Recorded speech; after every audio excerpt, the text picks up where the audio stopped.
And we're fortunate to have with us to talk about Nigeria, West Africa, and Islamic terrorism, Dr. LMadu.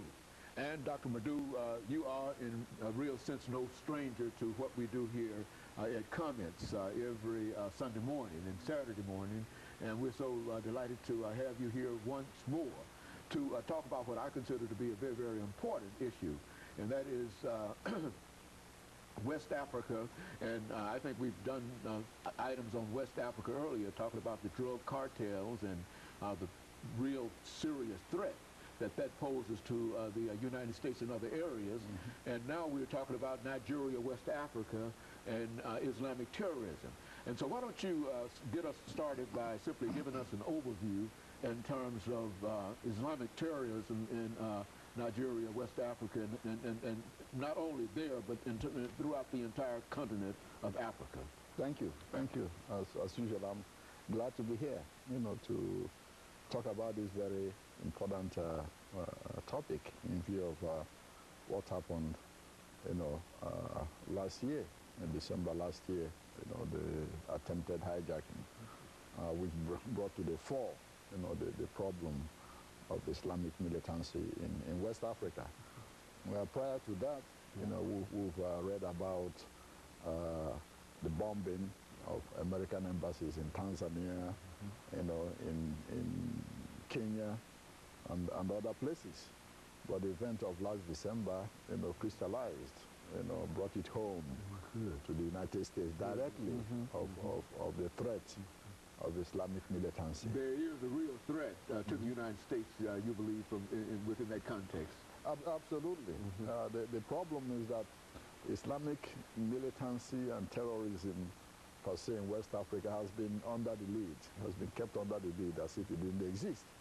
But for those, who've been at the receiving end of it, can tell you it's been there. For example, in Nigeria, since 1950s, there has been, continuous slaughter of Christians who live in the northern part of the country by a gang of Islamic hordes from 1954 to up to now, as we speak. That mayhem is still continuing. And the reason, nothing has happened is because nobody has been prosecuted. Not a single soul has been prosecuted since then. And it seems to me, though, Dr. Madu, that the world does not know anything about it. I mean, all of these things are going on, yet and still we don't get any kind of information. Explain, deal with all of that.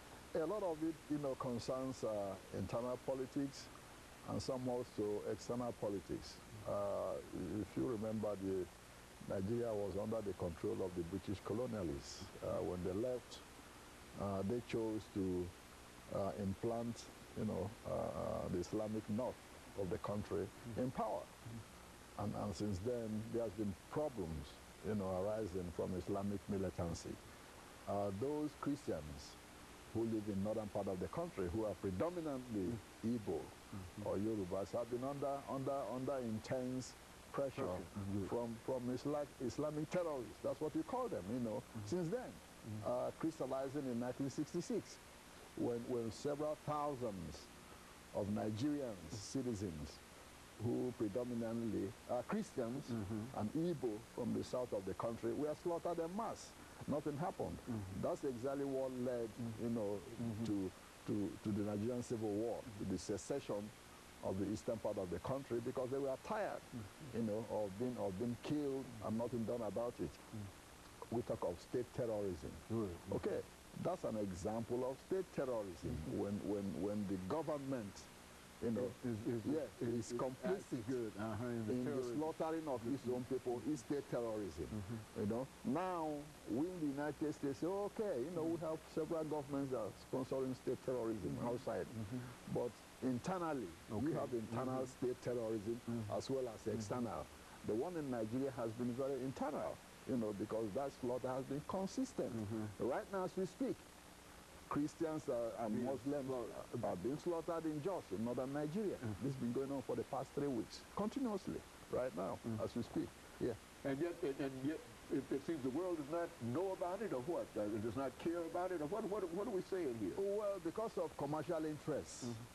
You know, the British government knew about all this, even the American government knew about all this, but they couldn't do anything because they said it was British sphere of influence.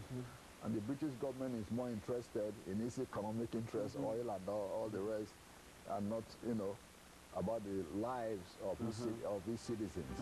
So it's not a new phenomenon. Okay, and so Dr. Madu, let us take this first commercial break, and then we'll be back with our audience following this very short commercial break.